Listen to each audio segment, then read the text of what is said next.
today we've got a couple of figures to review. These are both from Bandai's Robot Damashii line. They're part of the Car Signature line. They're premium format Robot Damashiis.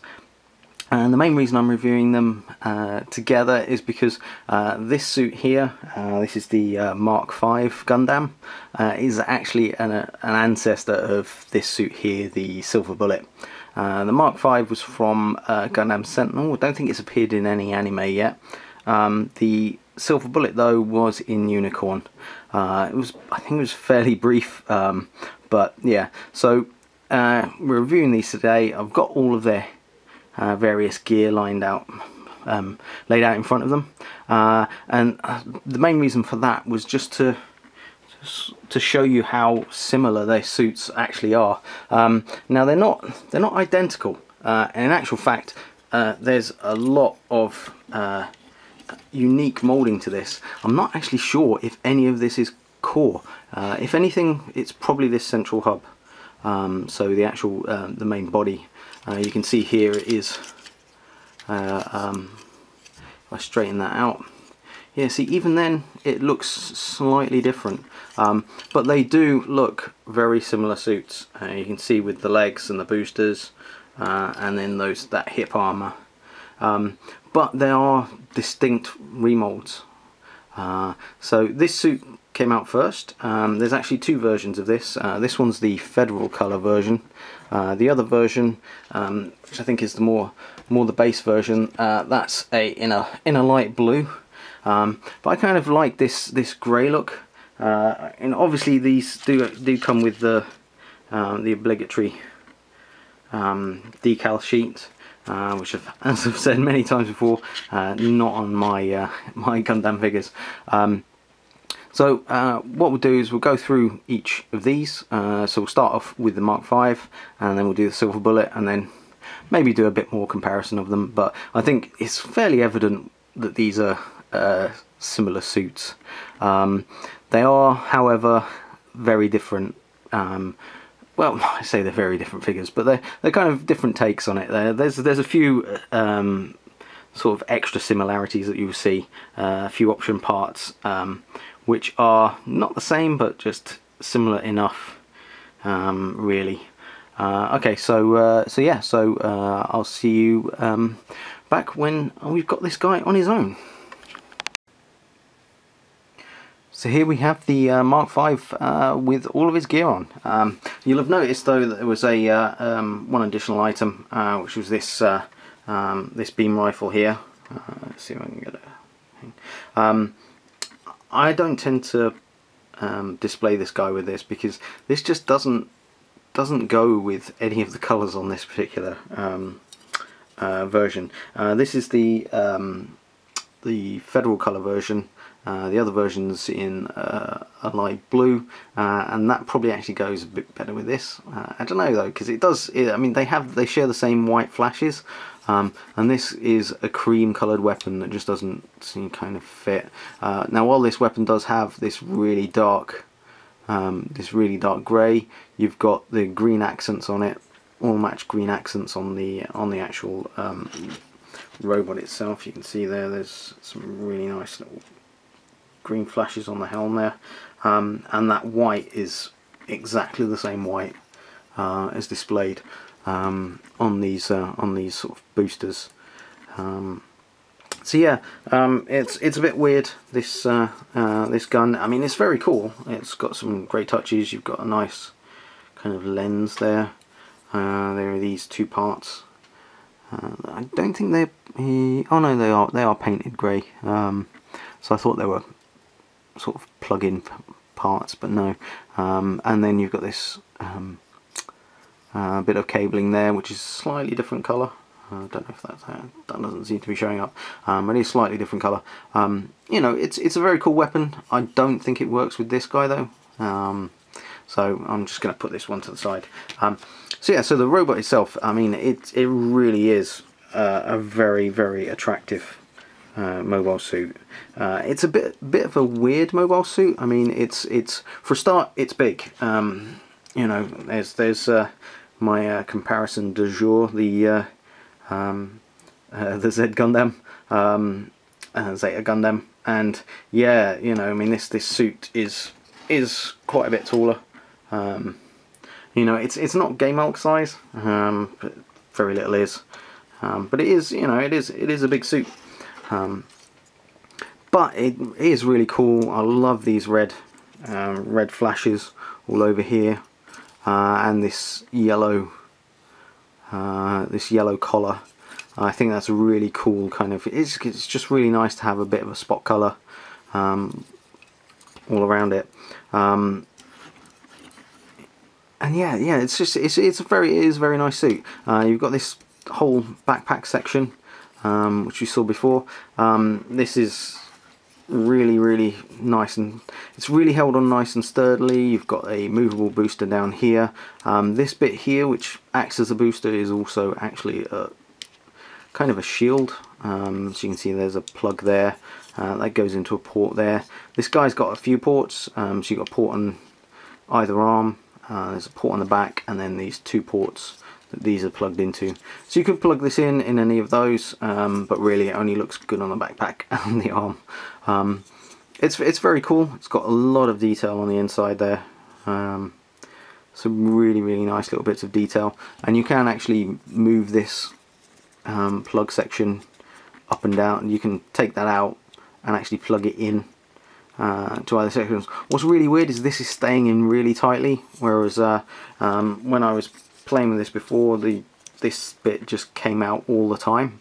I have no idea why it's suddenly become so sturdy, but yeah, you can move it up through these slots, and yeah, it's really cool little bit of kit. So we'll just put that on his arm there. Now the backpack is it's a bit frustrating in places. You can see here at the moment, if I can get some light on there, that these two bits here aren't quite aligned. Reason is that the way these are designed to work is that it's a two-part rotation bit. So there's a rotation point down at this bit here, and there's a rotation point that this pivots around here.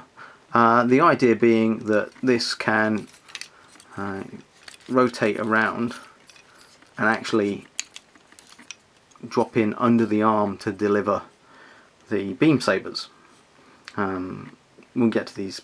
I mean, they are massive. So it's quite a cool point. But this, while this bit here has a kind of a, you can see there's a almost like a not a ratchet, but kind of like a little detent that it sticks into to keep it in a sensible position. This central bit, this inner bit, doesn't have the same thing, so you can go either way, but there's no specific locking point.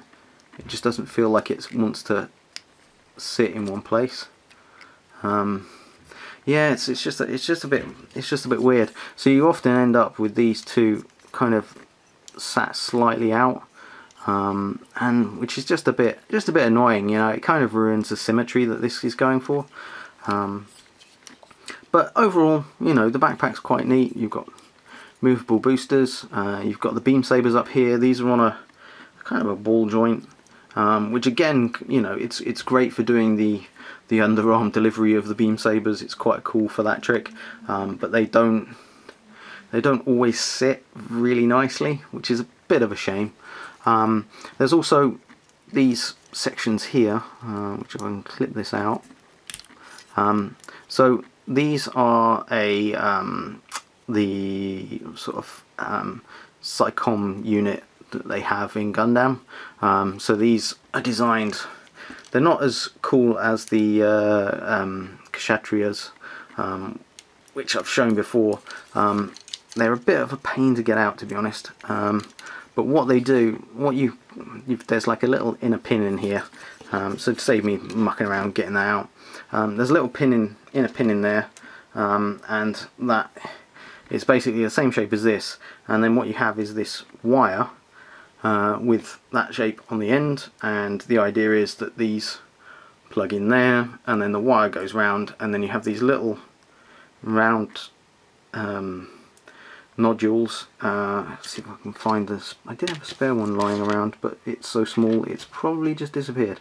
But these are just the little bits of plastic that you can hook on over the end. And the idea is that this is your the SciComm unit. It's an interesting gimmick. I would say that it doesn't really work. I mean, you can see here, look at that wire. It doesn't want to stay straight. These are supposed to be at right angles. It kind of is supposed to just shunt across like that. Try bending that in right angles. These should have been very much like the Kshatriyas and been bits of actual plastic. I think that would have probably worked a lot better. It would have been a little bit more limiting because obviously, you know, this wire allows you to do a lot more shapes. You get quite a few of these little nodule bits. You can see there's 3 extra ones in there. But yeah, it doesn't really work. So I mean, you can see here that's the starting wire, but yeah, it just doesn't hold together. It really doesn't hold together very well. It's kind of a letdown because it looks so cool when you look at it in the previews, but doing it yourself is just not, you know. I mean, look at all those bends in there. It's so not. I mean, it doesn't kill my enthusiasm for this suit. If anything, I find this is kind of it's an extra that perhaps this suit doesn't need. But obviously it does need it because that's one of the feature weapons. But you know, it's one of those things. It's a cool thing that it exists, but it's not really vital to my enjoyment of this suit. I think this suit is just a really nice design without that. So I mean, if you look at a bit of detail on here, I mean, look at that head sculpt. It's a really unusual head sculpt for a Gundam. It's very much like a sort of medieval knight helm. It reminds me a heck of a lot of the 5-Star Story stuff, the headliners from there, with that kind of more unusual shape. The suit, though, brimming with details, brimming with little touches. These boosters, obviously, you know, they move, but not only do they move, but you've got these boosters inside there that move. The articulation on it is pretty stunning. Let me just remove these. If I take the gun out, it'd be a bit easier to show. So if we just strip off all of this stuff, so it all comes off nice and easily. You can see there, that's the connector for the backpack. It's really tight, really solid. This backpack is not going to move. The parts in it are going to move, but the backpack itself is not.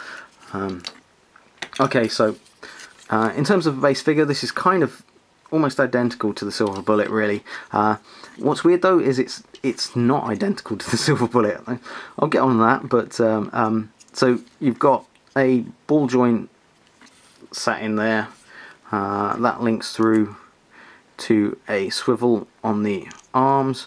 The armor plate up here that can move out there. It stays pretty tight on here. You know, the joints on this guy are really solid, really great. You've got a double jointed elbow. The wrists are just on a ball joint. They're not on the sort of double wrist that you get in quite a few of the Robot Damashii line. You've got this pivot here, so you've got an ab. I suppose technically it's an ab crunch. What's weird though is it's above the connector point for the backpack, so this whole section moves, but the backpack stays solid, which is not too bad. I mean, this doesn't move back, so it's not going to interfere with the backpack, but it does move forward to get a lot more posability out of here.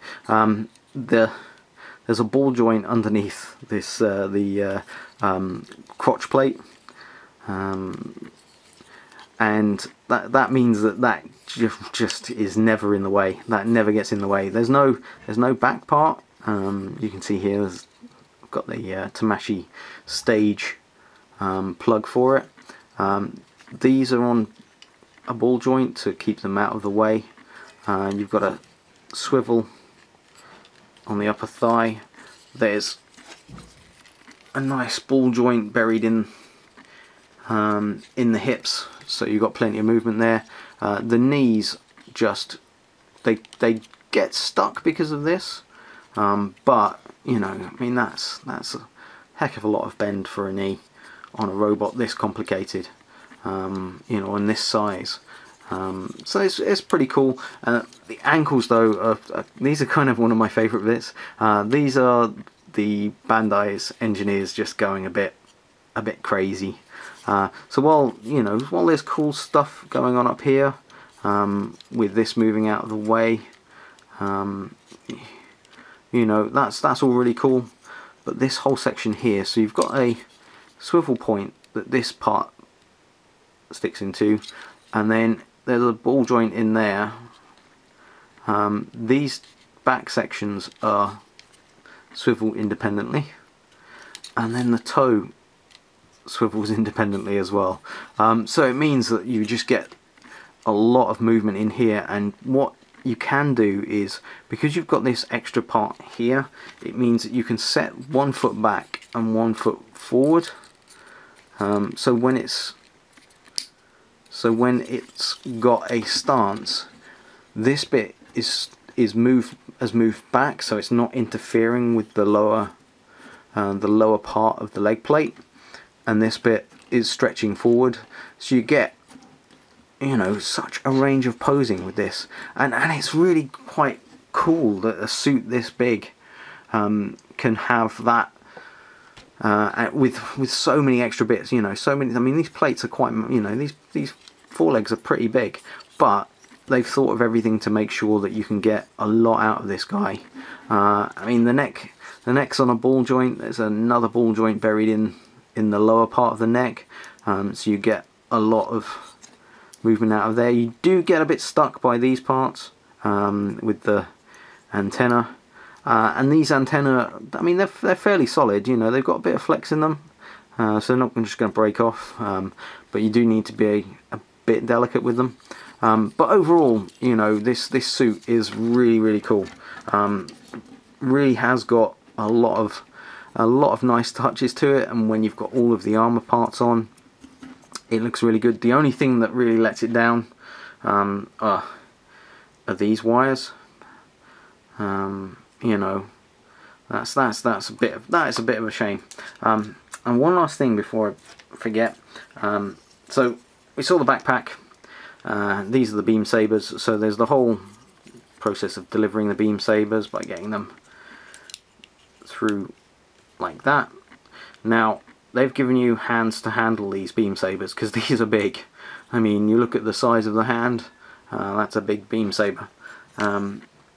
So as well as this trigger hand and the open palm hand and the fist hand, so you get 2 fists, so you get one for each side of each of these types of hands.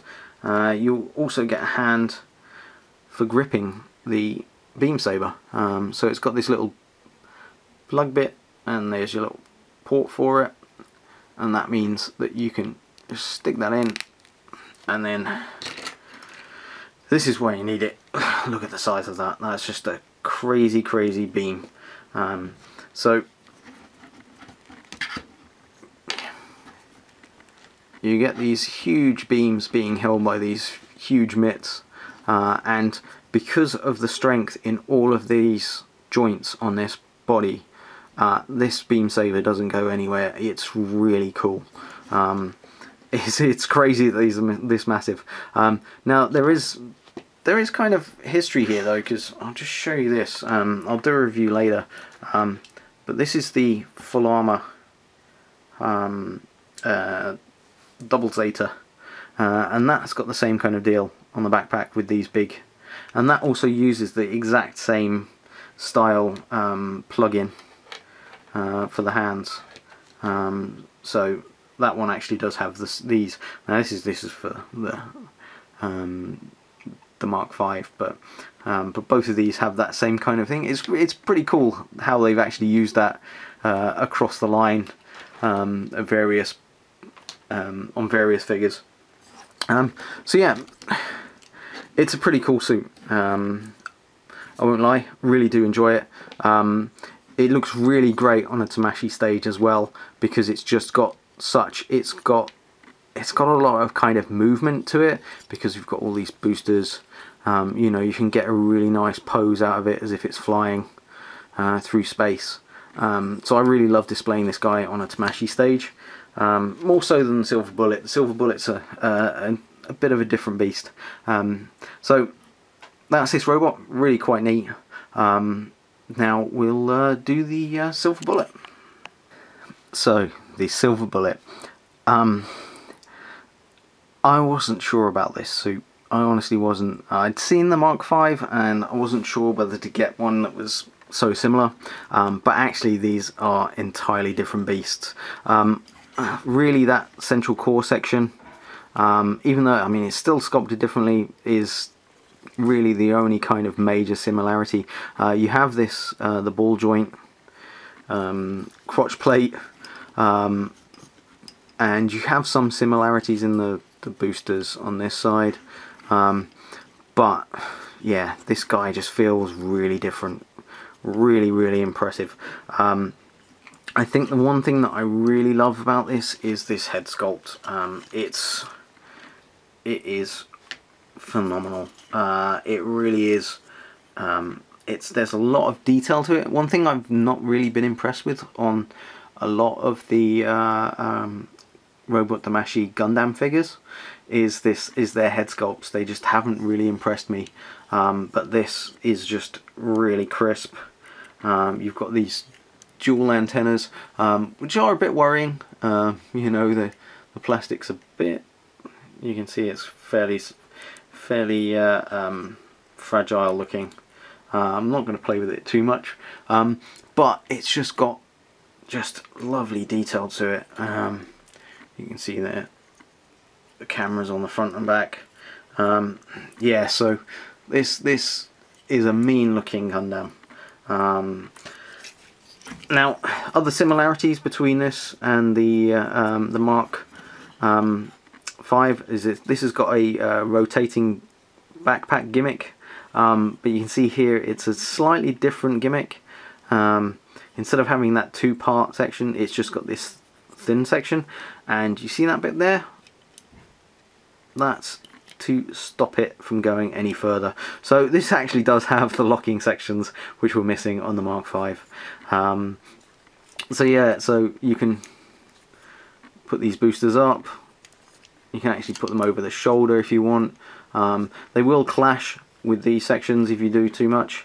But yeah, I mean, this is just a really pretty suit. You've got all these little green flashes around there as well, similar to the Mk.V, but they just look so much better, especially when you've got them inside the booster sections. So yeah, so the whole thing is just all feels better for some reason. It feels a bit, I don't know, there's just something about this that really feels so much nicer. It shares similar articulation. It's not the same. The shoulder section is a ball joint, but it's not the same kind of ball joint, and this actually allows for a bit of movement out. You can see there, I don't know if you can see there, there's that little section that comes out. You didn't get that on the other suit. You know, everything else though is pretty much the same in terms of articulation. Legs fold up nicely again. You don't have the same, do you have the same? Yeah, no, it's slightly different ankle articulation as well. The foot itself is different as well. It's less pointed on this guy. But yeah, he's just a really nice looking. I love the weapon. The weapon's very sort of hardcore military style, you know, with just a few simple touches. The shield, that's got an extra few gimmicks. Now this connects unusually for Gundam. There's no plug-in ports. This actually hooks around the elbow. If you can see there, there's a little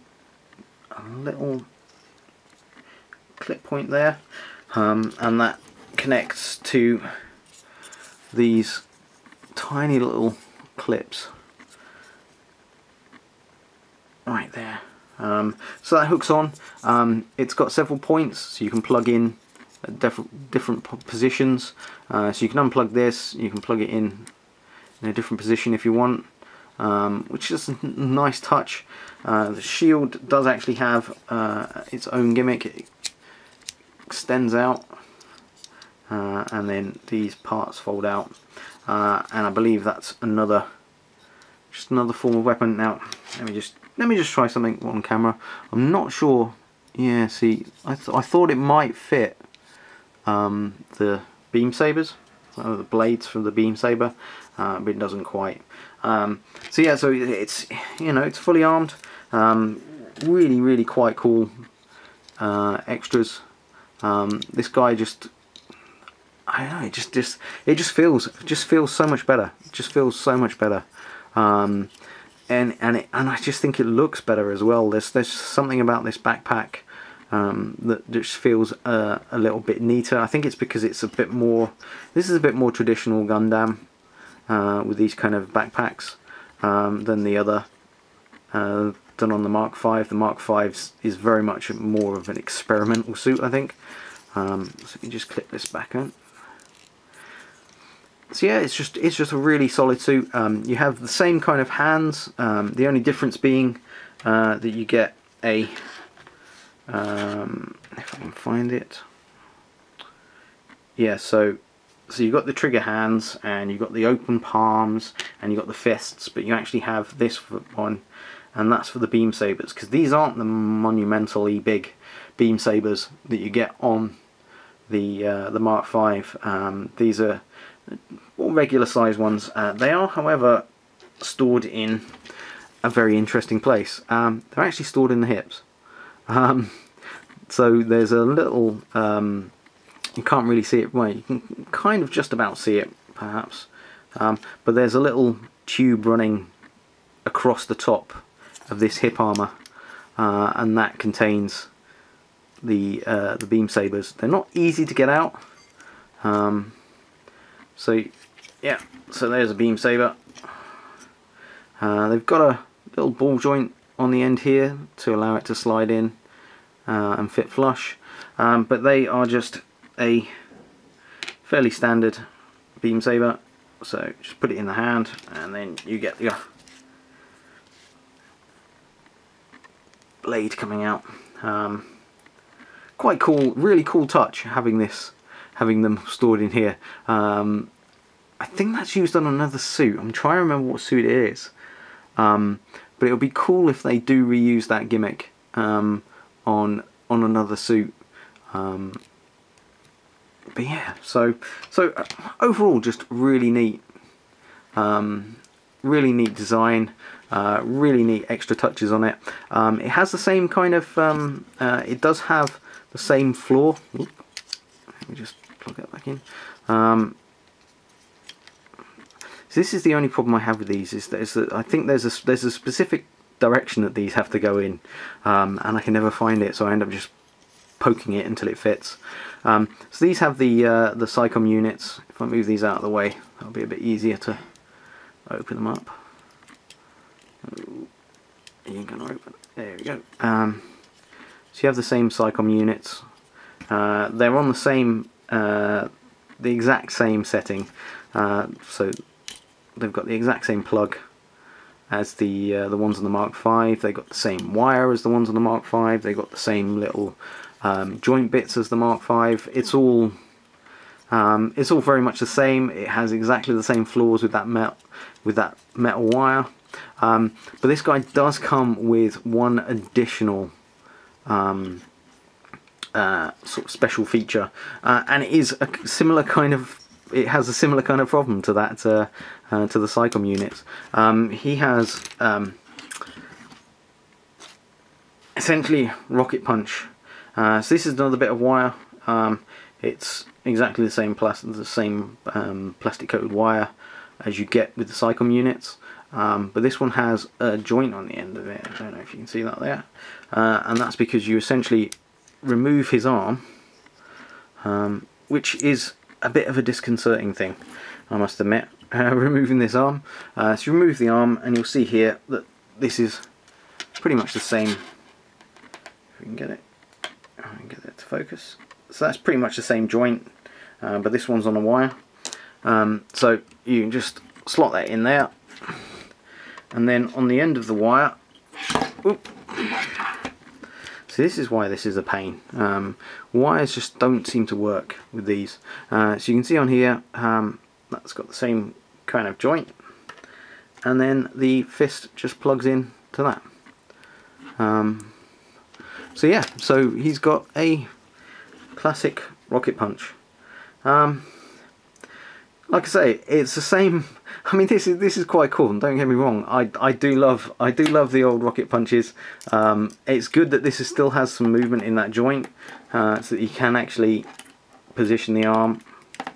And just rotate it, so you can actually position the arm as if it's firing. But this wire just doesn't work. You know, it's not going to hold it straight. You can use a Damashii stage or two to hold it up probably, but for me it just is a bit disappointing.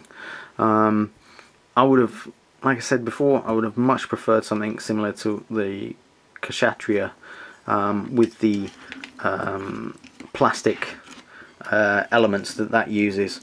They could have made it a darker plastic to make it fit in. But yeah, it is just a bit of a letdown. To be honest, it's a gimmick that it didn't need. It's a gimmick that is nice to have, but really I don't think they've executed it in the best way that they could. Which is a crying shame, because this suit is just brilliant. It really is. I really love this figure as a whole, and actually I prefer this so much more to the Mk.V. I like the Mk.V. The Mk.V is really nice. It's a really unusual suit, but this beastly thing, you know, it hits every single marker for me. It really does. It's got the brutal design. It's got the really cool beam saber features. It's really posable. You know, it is just everything. Now that does unfortunately come at a price. So for both of these, because they're part of the car signature line, they are considerably more expensive, and because they're also big, that adds to the price. You know, the Zeta Gundam is dwarfed by both of these. So yeah, you know, they are. I wouldn't say they're essential figures to buy. If you can get them, definitely try and get one. And if you can get the Silver Bullet, definitely get that one. I think this one just offers. It just offers a nicer design. And this thing is cool, but a bit crazy. It's a unique suit. You're not gonna be buying just a dumb old suit. You know, I mean, this one is a bit more Gundam, possibly. You know, if you're not as big a fan of the standard Gundam look, then yeah, you know, maybe don't get this one, and get the Mk.V instead. But overall, really good suits. Let down by that wire gimmick. I mean, that is just stupid. It doesn't really work. You know, they really didn't think that one through, which is weird, because everything else that I've seen from the car signature line has been golden. All of the rest of these designs are really good. You know, packed full of articulation. They both look great on display. They look great with other figures. You know, they just have this one gimmick, which in this case just didn't work. You know, it just didn't work, and that's a real shame. But yeah, if you can afford these guys, get them. I would recommend this Silver Bullet just because it is a beastly looking machine. It's got all the Gundam touches that this guy doesn't have, but also all of the madness that this guy has. So yeah, if you get this guy, if you can get one of these, get this guy. But these guys, they're not essential. They're not as essential as a lot of other ones. It's very much like the Game Up. They're niche figures. It's nice to see Bandai producing them. But there are quite a few other suits that it would be nicer to see them produce, ones that appeared in the Zeta Gundam series. You know, I mean, if they did a Rick Diaz, you know, I would tear their arm off trying to get hold of it. But you know, in the meantime, I'm enjoying getting these suits. But yeah, they're not vital. So yeah, so. Mixed review. Very good figures, not essential. So yeah, if you like them, you know, please try and get hold of them and have some fun yourself. So thanks for watching.